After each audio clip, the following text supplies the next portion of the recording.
The morning after my wedding, I woke up before the sun. Old habit. 21 years of rising before dawn had built itself so deeply into my body that even the most significant night of my life could not interrupt it. I lay in the dark for a moment, in a room that was now my room, in a house that was now my house, beside a man who was now my husband, and I listened. The house was completely still. Outside, the first birds were just beginning. The smell of the air was different from my parents' house. Wood smoke and unfamiliar soap and the particular cold of a November morning in a house I did not yet know by heart. I got up. I went to the kitchen. I did not know where anything was. That was the first thing nobody had told me about the first week of marriage. Not the large things, not the faith and the covenant and the weight of the vow. Those I had been prepared for, in the careful way our community prepared young women for the significance of what they were entering. I mean the small things, the ordinary, daily, completely unglamorous small things that make up the actual texture of a life. I did not know which shelf the flour was on. I did not know how the wood stove in this kitchen drew differently from the one in my mother's kitchen. I did not know the sounds the house made when it settled in the cold. I stood in that kitchen in the dark, and I understood, for the first time, that I was a stranger in my own home. My name is Rebecca. I was 21 years old when I married Jonas, and the first week of our marriage was nothing like what I had imagined. It was stranger than that, harder than that, more interesting than that. And nobody, not my mother, not my older sister who had been married 3 years, not any of the women who had spoken to me in the careful, prepared way of people passing on what they knew, had told me what it was actually going to feel like. Tonight I am telling you, all of it. Let me start with the practical reality that arrived before breakfast on the first morning. In our community in Pennsylvania, a newly married couple moved immediately into the household that had been prepared for them. In our case, a house on Jonas's family's land that had been his grandparents' home and had been prepared and cleaned and stocked in the weeks before our wedding. I had visited it twice before the wedding. Brief visits with others present in the formal way of a couple who had not yet established a household together. I had seen the rooms. I had noted, in the practical way of someone who manages a household, what was there and what would need to be added. What I had not done was inhabit it. And inhabiting something is entirely different from knowing it. The first morning I found the flour on the third shelf I checked. The wood stove drew from the left, not the right the way my mother's did, and I had to adjust everything I automatically knew about managing a fire. The water pump in the kitchen had a particular stiffness in cold weather that required more force than I was used to. The floorboard near the back door made a sound in the dark that startled me twice before I learned to expect it. Jonas woke up when I was starting the fire. He came into the kitchen in the particular quiet way of a man who is not sure yet of the protocols of a shared morning, which is to say, he was also navigating something new. We had been married less than 12 hours. We had known each other for a year before that, through the careful, community-observed courtship that was our district's way. We had spoken many times. We had never simply occupied a kitchen together in the dark before the sun came up with nothing required of us but breakfast. He said good morning. I said good morning.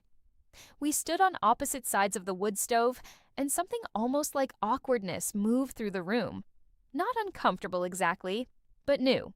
The particular newness of two people who have committed to spending their lives together, discovering that commitment and daily life are not the same thing, and that one does not automatically teach you the other. He asked if he could help. I said yes. He did not know where anything was either. We made breakfast together that first morning, slowly, with more conversation than breakfast usually requires, finding things together, learning the kitchen together. By the time we sat down to eat, the sun was up, and the awkwardness had shifted into something else, something that was less like strangeness and more like the beginning of a particular kind of knowing, the kind that only comes from standing in a kitchen together in the dark. The second thing nobody told me about was the loneliness. I want to be careful about this word because it was not the loneliness of being alone.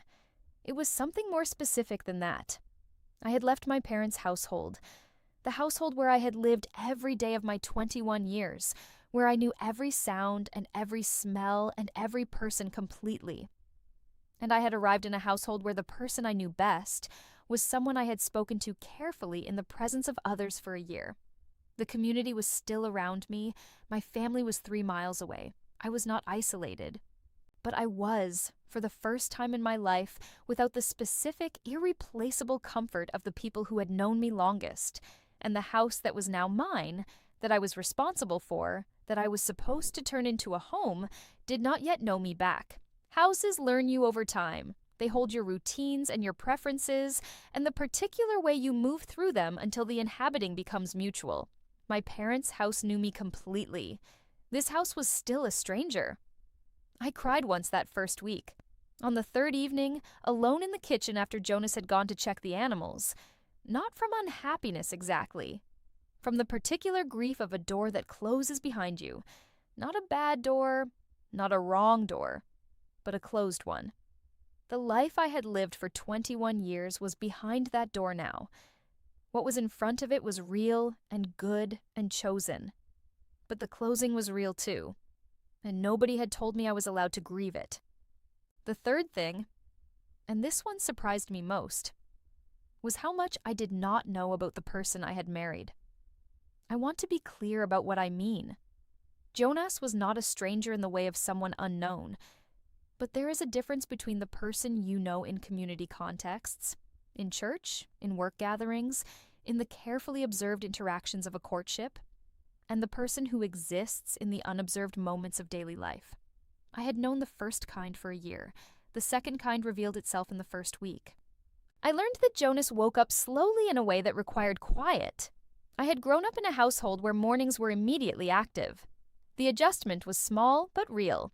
I learned that he prayed before every meal with his eyes open, not closed, which was different from my family's practice and which I noticed every time without meaning to.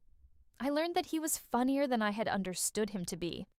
That the quietness I had read as seriousness in courtship was actually a preference for saying things once rather than many times, and that when he said them they were often, quietly, exactly right.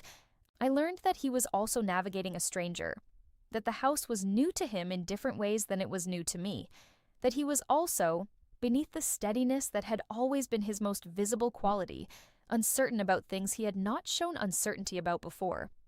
On the fourth evening, he asked me, in the careful, slightly formal way of someone asking something they have been working up to, whether I was happy, whether the house felt like something that could become a home. I looked at him across the kitchen table. The lamp was between us. Outside, the November dark was complete, and I thought about the flower on the third shelf, and the stiff water pump and the floorboard by the back door that startled me twice before I learned to expect it.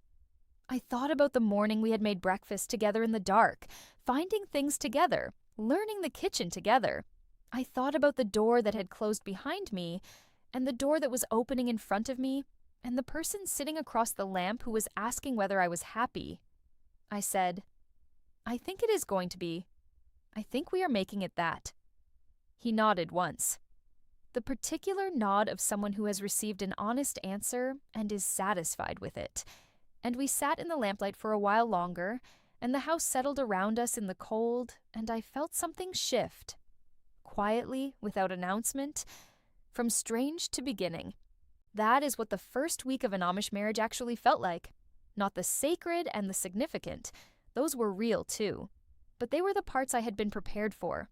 The unprepared parts were the flower on the third shelf, and the loneliness that was not aloneness, and the funny man I had not fully known yet, and the evening he asked me if I was happy, and I told him the truth.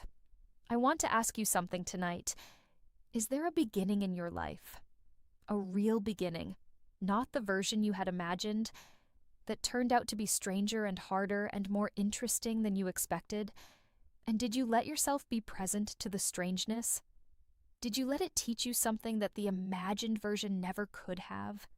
Because I believe that the real beginnings, the ones with the wrong wood stoves and the unfamiliar soap and the awkward first breakfasts, are where the actual life gets built.